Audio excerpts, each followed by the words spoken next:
Let's automate the securing of our external endpoints.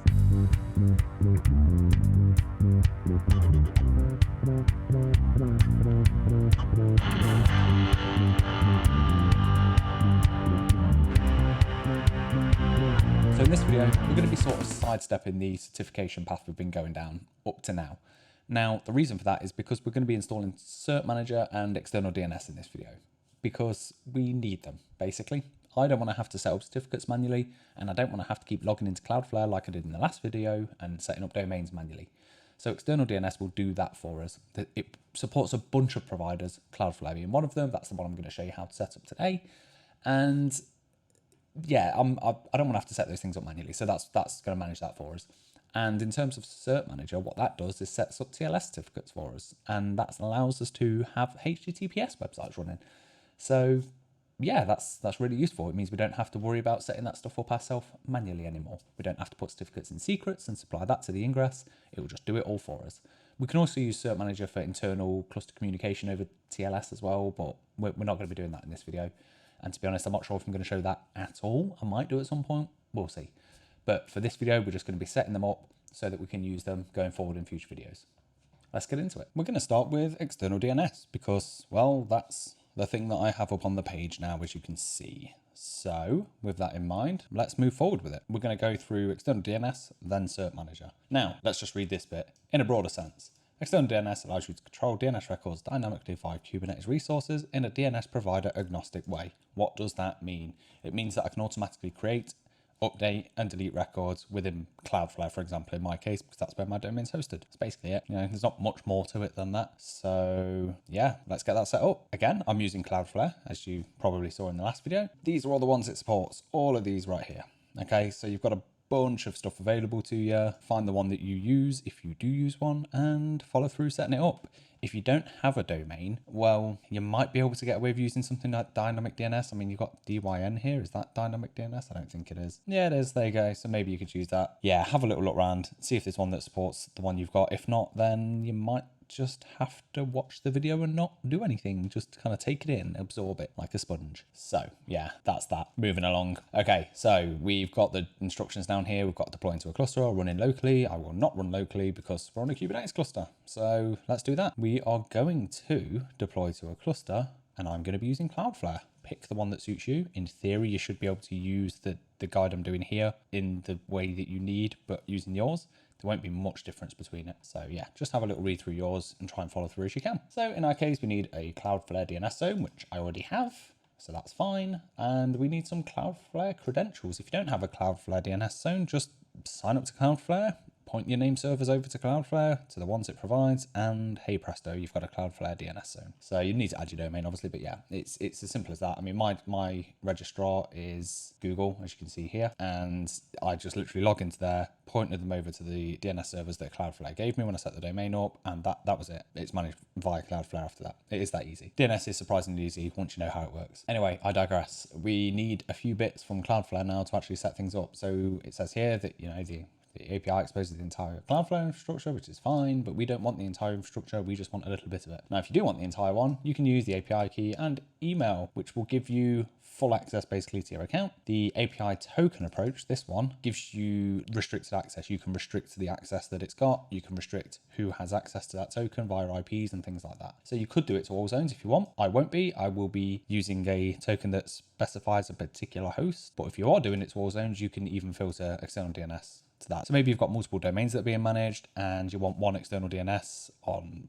each cluster that manages different domains in that one Cloudflare account. And rather than setting up a bunch of tokens per external DNS, you're just going to set up a zone wide, an all zones one, and then you can filter it via the zone ID filter. That is totally legit. You can do that, but I won't be. I will be restricting it down because I'm a firm believer in least privilege, because that's how you get the best out of security, or the best security, I should say. So let's jump over to Cloudflare and create these tokens. So in here, we'll see a zone ID down here. I'm going to make a note of that. And then I'm going to scroll down a bit and we'll see this bit here with get your API token. And I'm going to go ahead and click on that too. And in here, all I need to do is create a token. So I'll click create token. I want to edit the zone. If we look here, it says that we need read and edit, well, granted zone read and edit DNS privileges. Well, that's fine. We can do that. That's not a problem. So don't need the read zone because it's kind of part and parcel of it. So we've got zone, DNS, edit, and read comes as part of edit. So that's fine. If you try and add it, it won't work. And then the next part is the zone. And obviously it mentions doing all zones. I won't be. I will be doing just the one that I want. I only have one anyway, but to future-proof me moving forward, as I add more domains, inevitably, I will restrict it to a zone. On top of that, we can do client IP address filtering. So I could put the IP address of my home network, the external IP address, in here, and it would only allow requests from that IP address to authorize against this token or be authorized to use this token. I'm not going to do that because my ISP likes to change my external IP address from time to time. And finally, you can set a start and end date if you want. Again, I'm not going to be doing that, but if you wanted to have even more confidence in your tokens to make sure that, you know, you were recycling them every now and again or renewing them every now and again, you could set an end date, but you'd have to then keep on top of actually renewing that token. You could have like a master token that renews those tokens for you, and you could just do it via an API if you wanted to, but then you've got the problem of the master token being compromised, etc., etc. So again, whatever's best for you. I'm going to stick with what I've got here. Oh, one more thing. I'm just going to edit this to external DNS and we'll click continue to summary, and that is it. Now there's a token here, you can't see it, but I promise you it's there, and there's a curl command here for you to test that token to make sure it works. So I'll take a copy of that and then we'll go back to view API tokens, and I will create one more because I'm going to need one for Cert Manager too, so I might as well do it while I'm here. Same permissions. I could just use the same token if I wanted to, but as I've said before, it's all about security. So I'm not going to be doing that. I'm going to have one token per go. I'm happy with that. And we'll continue summary, create the token. And again, you can't see the token, but I can. So I will paste that there. And yeah, okay, cool. Right, so that's Cloudflare done. We're ready to go for external DNS and Cert Manager. And okay, let's move along. So we've got a couple of options here to deploy external DNS. We could do it without RBAC cluster, you know, clusters without RBAC, which, you know, I don't know why you would be doing that now. So if you are, stop and go and set up your cluster with RBAC, unless you've got a very, very good reason not to be doing it. And then we've got this other one with RBAC enabled, which is the one we're going to use. So I'm going to copy that. We'll jump over to the IDE now, and under here, we'll create a new file called external DNS.yaml. In here, I'm just going to pop all of that in there, and then we're just going to quickly do a couple of things. So I'm going to add a namespace first, because I want it to sit in its own namespace, and I'll also do that on the deployment. And then I'll change this one here as well to be the same namespace. And now I will explain. Service account, cluster roles, cluster role bindings. What do they do? How does it work? Really quick whistle stop tour here because we're not going to be covering RBAC now. We're going to do it in another video, but let's just quickly tell you what's going on. So this pod here needs to be able to read and list and look at services and also ingresses. So I'm going to add that. How do I allow this pod to be able to interact with my Kubernetes server? Because we don't just want people to be able to deploy pods that can do stuff on the cluster, right? That would be silly. That means I could set up a pod on your cluster if I got access to it and just delete all pods, and then I'm breaking your cluster. So pods need to be restricted. And the way we do that is we apply a service account to it. So we give it a service account name, the pod. Well, it's in the pod spec, but it's part of the deployment. But yeah, service account name, external DNS. We then go ahead and create that service account. There's no data or anything like that. You can add image pool secrets and things like that to it, but again, not for right now. So yeah, we add that service account. We then go ahead and create a cluster role, or role if you want it to be limited to a namespace. This needs to be cluster wide because I want it to be able to manage the DNS records for all ingresses across the entire cluster. So we allow this cluster role to get, list, and watch services, endpoints, and pods, get, watch, and list ingresses, and list and watch nodes. That's it. That's what's going on here. And then finally, we need to bind this service account to this role so that this service account can do this stuff, or the pod can do this stuff. And the way we do that is with a cluster role binding, or a role binding, again, if you're doing it on a namespace level. And the way we do it is we give it a name. We say a role ref, or the role ref is this one here. And the service account, or the subject, is the service account, and that's this one here. That's it. So this pod mounts this service account, and this service account is bound to this role. That is it. That is RBAC in a nutshell. Obviously, there's a lot more we can do here, but on the whole, that is it. We can also do this with users and other things as well, but that's again for another video. So back to external DNS. We have a domain filter. Well, I'm going to do it to hudson-bios.uk. I don't know if I actually technically need to do this. If we have a look back at the instructions, it did say something about, oh, it's a zone ID filter. Okay, so the zone ID filter here. This is optional because my token is mapped to a specific zone. I don't technically need this, but I like to be verbose in the way I do things because I can make sure that it is going to work. But technically, I don't need this. If you're going for all zones, then you do definitely need this to limit it to a zone. And our provider is Cloudflare, so that's fine. We've then got Cloudflare proxied, and I'm trying to decide whether I actually want this on. I mean, it gives you DDoS protection and content delivery network, and yeah, I'm going to leave that on because there is an annotation that allows you to enable it or disable it based on what the rule is here. So if I disable it here, I can always add the annotation to enable it on a specific ingress. Alternatively, if I do have it, I can decide to turn it off on a specific ingress. So we'll have a look at that. We might or might not need to do that. We'll see. And then we've got this Cloudflare DNS records per page, configure how many DNS records to fetch per request. Well, I don't have that many, but if you really wanted to, you could do that. One thing I am going to add though is there's a text or txt-prefix command or flag, and that I'm going to set equal to K8s learning. Now, what does this do? This prefixes the txt record that gets created as part of external DNS creating records. I'll explain that in just a second. And what it does is it prefixes it so that it knows exactly which ones it's dealing with. So for example, if I didn't set this up, there wouldn't be any prefix. So, okay, let me just step back a little bit further. So imagine I've got two clusters. One's called staging, one's called production. And I use hudson-vars.uk for both of those clusters. But on the staging cluster, it's something.staging.hudson-vars.uk. On the production cluster, it's just something.hudson-vars.uk. I would want two external DNSs, one on each cluster, but both managed in the hudson-vars.uk domain because all of them are under that root, that top level domain. So how would I do that without having them fighting over who manages which records? Well, this is where the text prefix comes in. So what I could do is I could have on this one staging, and I could have on the production one production. And then what happens is every record external DNS creates on, for example, the prod one, there's a corresponding TXT record that gets created that says this is a prod DNS record and I manage this particular record within it. So if I create learning.hudson-vars.uk in the production one, there's learning.hudson-vars.uk set up. Then there is a TXT record that says I've just set up learning.hudson-vars.uk,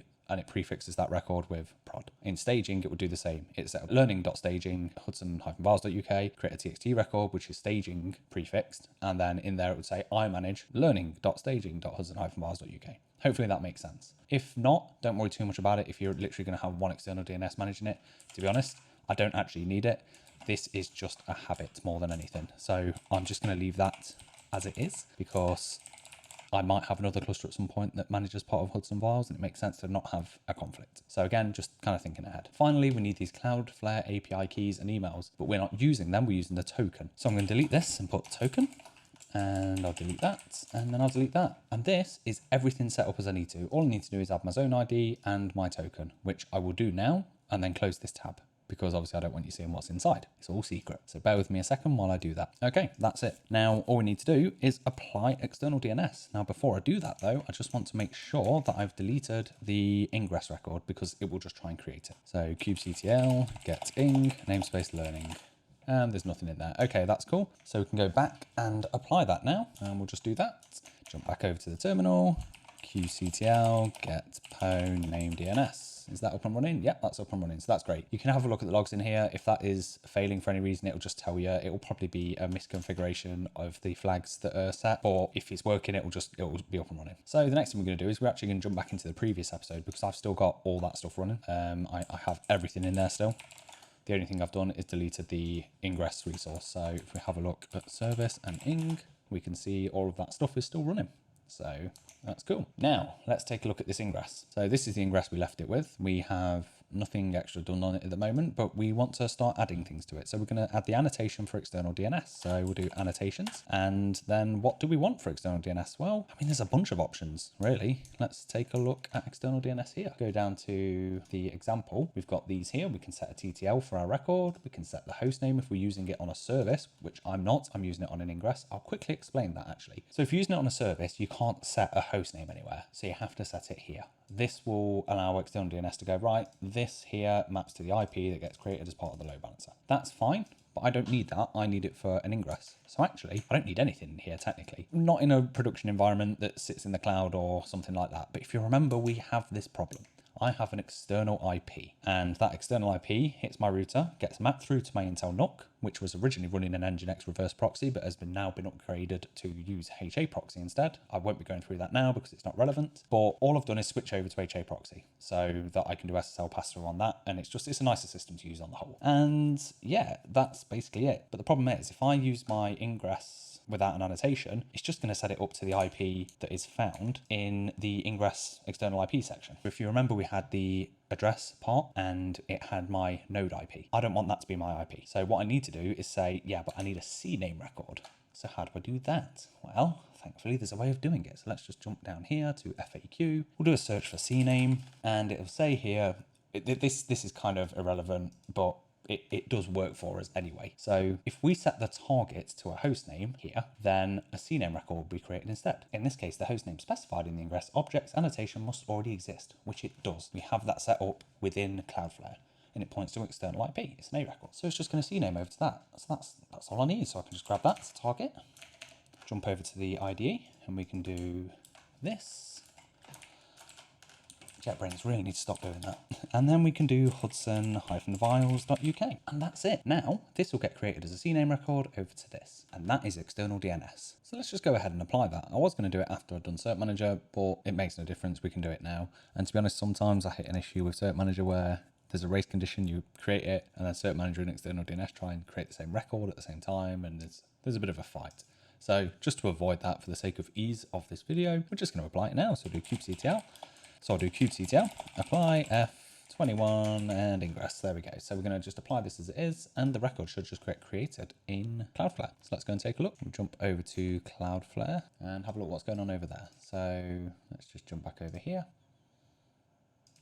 Yeah, and there it is, look, learning, and it's proxied. Now, it might not appear straight away. I think the loop runs on external DNS every minute, so it might just take a minute to come up. But yeah, there it is right there. If it has failed, have a look at the logs. It will tell you why it's failed. And there's those two TXT records. So for some reason, it's got learning, and learning, CNAME, learning. And oh, I know why, because I did KS learning as the prefix. Learning's the record. And then here it's just saying it's a CNAME record that's learning. If we actually have a look at this, you can see it says heritage external DNS, the owner is equal to default external DNS resource, ingress learning web. So yeah, it's even got the path, if you like, to the actual resource. So it knows that it's responsible for it. And this is why external DNS won't just go deleting records. And that's it for the Cloudflare and external DNS side of things. Let's jump over to Cert Manager now and take a look at that. Cert Manager, what does Cert Manager do? It generates certificates for us. That's basically what it is. It can do self-signed. It can work with Acme, HashiCorp Vault, Venefi. Never heard of that one. But yeah, that's basically what it does. It generates certificates for us. It saves us having to use OpenSSL, save it into a secret, or Cloudflare, SSL, or whatever it might be you would use to generate certificates, saving it in a secret, telling the ingress to use that secret, and then having to make sure we renew them. We don't have to do any of that because Cert Manager just manages it all for us. How does it do it? Well, let's install it and find out. We're using kubectl apply. There's a bunch of different methods that are supported. Helm is an interesting one that we're going to look at later, but it's not for today. So we'll take a look at kubectl apply. I'm not really going to teach you that much with Helm. Right, okay, so Helm is a package manager and it allows us to template things out. So we can set up a template. We can then pass a load of variables into that template, and it means that we can generate different manifests based on what we want to actually deploy. So yeah, it's really powerful. It's really good. I highly rate using it moving forward, but for now we are not using it. It's not part of CKA or CKS, so we'll look at it later. This is one of the extra things. I mean, external DNS and Cert Manager are extra things too, but I feel like we're going to need them moving forward because I don't want to have to keep manually creating all this stuff. So yes, let's take a look. So to do it, all we need to do is apply this. So we'll just paste that in and off we go. We'll get a load of stuff deployed and that is it. So we've got a bunch of custom resource definitions. And if we just do kubectl get ns, we'll see Cert Manager namespace. And if we just do get pods in namespace Cert Manager, we'll see all those things running. And actually, I deployed this a while ago because I was just doing a bit of testing. So it's not my first deployment of it, but I promise that's all I've done. I've not done anything else. I was just checking a few things to make sure it worked before I did the video. It's about the first time I've done any prep work. So, go me. Okay, so Cert Manager's up and running. Now, if we go ahead and jump back over to the documentation, we need to look how to use it. We've got configuration here. We're going to be using Acme, and there's an option between HTTP and DNS. The first one, DNS, requires a CAA record to be added to your zone. So you might have noticed that I had that in previous shots of my records, and I'll put it at the bottom of the screen now for you anyway. But basically that just allows Let's Encrypt to validate that you own the domain. And the other one, HTTP, will spin up a pod, create a service in an ingress using the domain that you've supplied, and then put a file inside that pod. Let's Encrypt then validates that you own the domain by trying to access the token inside that file, and that's it. So yeah, I mean, if you want to have a look at this by all means. I set up the token earlier, so I don't need to do this bit. We've already set that bit up. All I need to do is create a secret with it in. Now I could copy and paste that, base64 encode my token and put it in there, or I can just do it on the fly. So I'm gonna go ahead and do that. So let's have a look at what we type. We do kubectl namespace cert manager, create secrets, generic.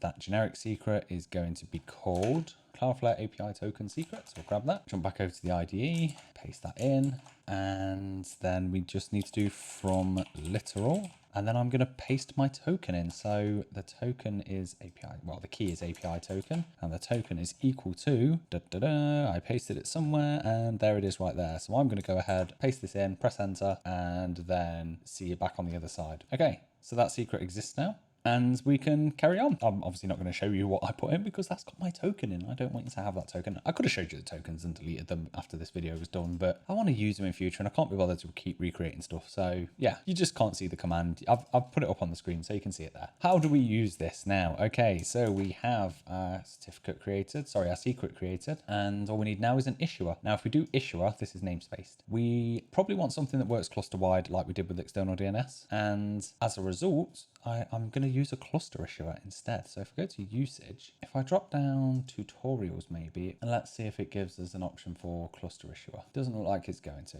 It doesn't look like it's telling us about it off the bat.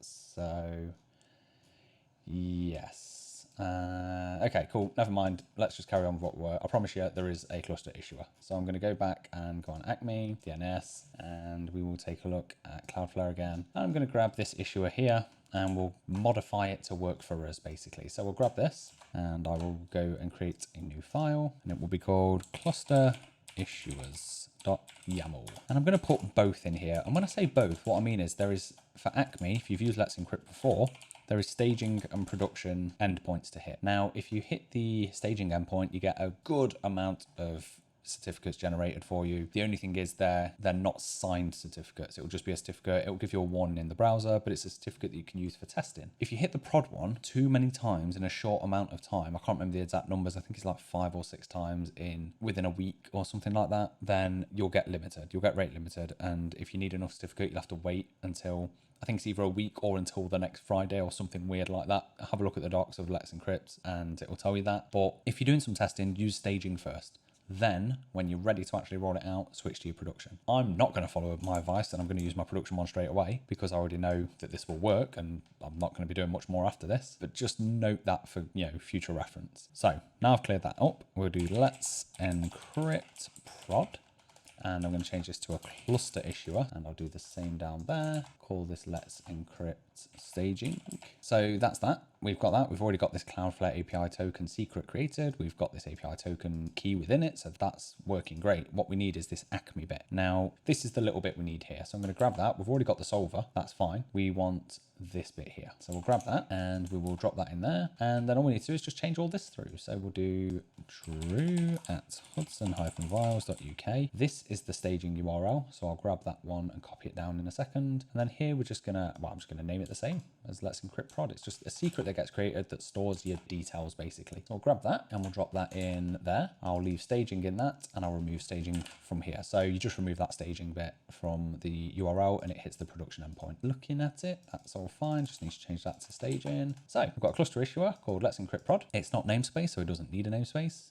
I've got my email address that we need to pass to Let's Encrypt. I've got this server here that's the endpoint we're going to hit at Let's Encrypt. I've got a certificate to store the information in. I've then got the solver for Cloudflare with an API token secret reference. Same here, but everything's staging. Let's go ahead and apply that. So kubectl, apply F, and we want 22 cluster issuers. So we'll do that. Okay, so that's them created, and then we just need to make use of them. So we just need to update our ingress to make use of the cluster issuer, set up the TLS section, and that is it. We are good to go. So let's jump back over to the docs and we'll show you how to do that. So let's have a look. We need to do usage. We can just have a look at introduction. Well, we could have a look at certificate resources. You can create certificates by yourself. There you go, look, issuer or cluster issuer. So I told you they existed. Okay, so yeah, certificates, we can create these manually if we want to, but again, why bother? We've got it all being done for us. So let's have a look at secure and Nginx ingress. So we'll scroll down, scroll down, scroll down.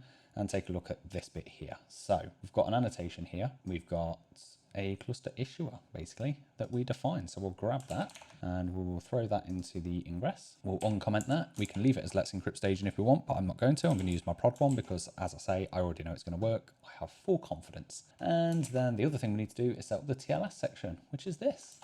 So we'll grab that, put it in line with the rules section. So it's TLS. You can define a bunch of hosts. It will create certificates for all of them. And yeah, that's basically it. So we'll just change this. I'm going to change this to learning TLS ingress, and I'll spell learning correctly. And that's it. So basically what will happen is Let's Encrypt will pick up the domain, which I'm just going to update. And it will say, okay, I'm going to request a certificate for this domain, and I'm going to put the results into a certificate resource. And then off the back of that certificate resource, I will create a secret that the ingress can consume. That's all there is to it. So let's go and have a look at this, shall we? So we'll do kubectl, namespace, Cert Manager. Then we'll do logs f, and then I'm just going to do deploy Cert Manager because that will just give me the pod logs anyway. So I'm just going to drop down a few lines and we will go ahead and apply this. So I'll do kubectl apply f, and then I will do 22. No, I won't. I'll do 21. Sorry, and then ingress. And this will update it. And let's watch. So certificate must be reissued because it hasn't got one. And it's going to requeue the item, etc., etc. That's cool. That's already working. So I'll do kubectl get cert. I'll do ing cert orders and certificate request. By the time I typed it out, it'll have probably already done it. So, no, it's still doing it. So we've got the certificate request has been approved. The ready state is false. We've not got an order yet, and the certificate is false. So if we just keep an eye out on this, I'm going to go ahead and grab that command up here. And I will watch this, and we'll run this command over here. Just see what's going on. Sometimes you'll see this error here, operation cannot be fulfilled on certificate because the object has been modified. Please apply changes to the latest version, try again. Just ignore that. Don't worry about that. It will automatically retry. Generally speaking, you don't have to reapply anything. It's a bit of a misleading error, I would say. So yeah, we'll just give that a minute. Okay, so it does look like something's not happening here. So I'm going to go ahead and grab that information. Let's just describe it and see what's happening. I might have missed something. I don't think I have, but I never presume I'm right about everything. So let's take a look. So referenced issuer not found. Did I specify an issue? Did I set them? I thought I set them as cluster issuer. Oh, is it a cluster issuer? Is that what I've done wrong here? It's entirely possible that's what I've done wrong. Yeah, it's because it's a cluster issuer.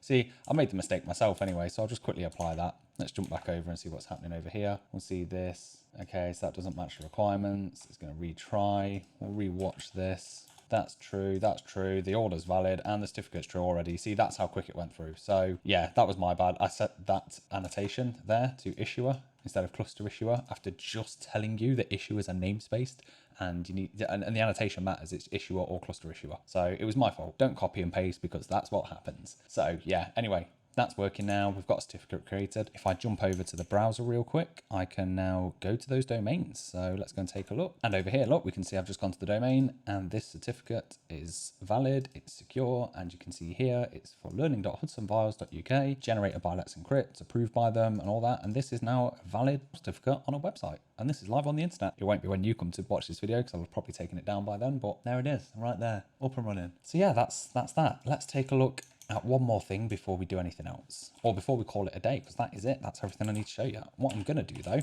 is quickly show you the certificate itself. So let's take a look at this. So we'll do kubectl describe certificate that namespace learning, and you can see in here there's nothing really fancy going off. It's just specifies the DNS name, the issuer ref, and all that. So that's fine. But then you got this secret name here. So let's grab that. Do kubectl get secret namespace learning.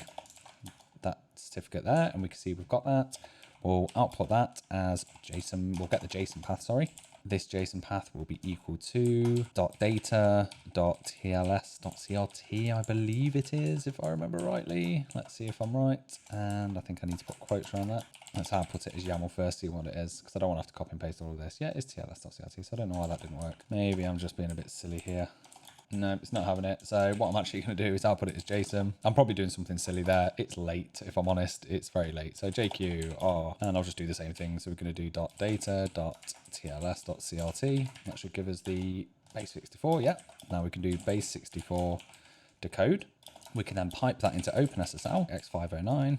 And then we can do no out text. So So if we do that, this will tell us the details of the certificate. We can see the validity of it, the issuer, we can see the subject common name, which is the domain, a bunch of public key algorithms, it's just, here's all the certificate data right there. So we can actually see that that certificate exists within a secret. And that's how we secure our endpoints and automate the creation of our endpoints. And that's it. That's everything set up and ready to go. As I showed in the Ingress example, there's a few annotations I've had to add that you probably won't if you're using the cloud, for example. Now, as I said, it's one of those things where I'm running this on bare metal. So I need to add those extra annotations because I've got one external IP coming into my house. And as a result, I need to create CNAME records. Now, if you need to do that, then you can follow along and do it the same way. If you're doing it in the cloud, though, and you're just grabbing floating IPs, like public IPs, then you probably don't need to do that. Well, you don't need to do that. There's no probably about it. You just don't need to do that. There is a little bit of wiggle room in the way things work. Things you'll get a little bit loosey-goosey, if you like, in terms of the way you'll set it up in your side. Now, it is worth mentioning, though, because we're doing this on VMs, or bare metal, as it were, things work differently to the way they do in the cloud. I think that's pretty obvious anyway. And if you're actually doing this in the cloud, you'll probably find some of this stuff easier to do, or more straightforward to do, or probably better documented, because the idea is everything's cloud native. We're not doing cloud native, we're doing it bare metal by ourselves, or the equivalent of anyway. So yeah, you might find the translation to the cloud easier. This is why I've not done it in the cloud as well, because A, it costs me a lot of money to do a tutorial series like this in the cloud, and B, because translating it from the cloud to bare metal is much harder than translating from bare metal to the cloud, in my experience and in my opinion. Anyway, that aside, in the next video, we will be looking at troubleshooting workloads. So I'm going to deploy a couple of broken workloads and just show you some of the steps to go through troubleshooting them, maybe finding out where an error has occurred, dealing with incorrectly defined images and things like that. So yeah, we'll get into that one in the next one. So I guess I'll see you over there.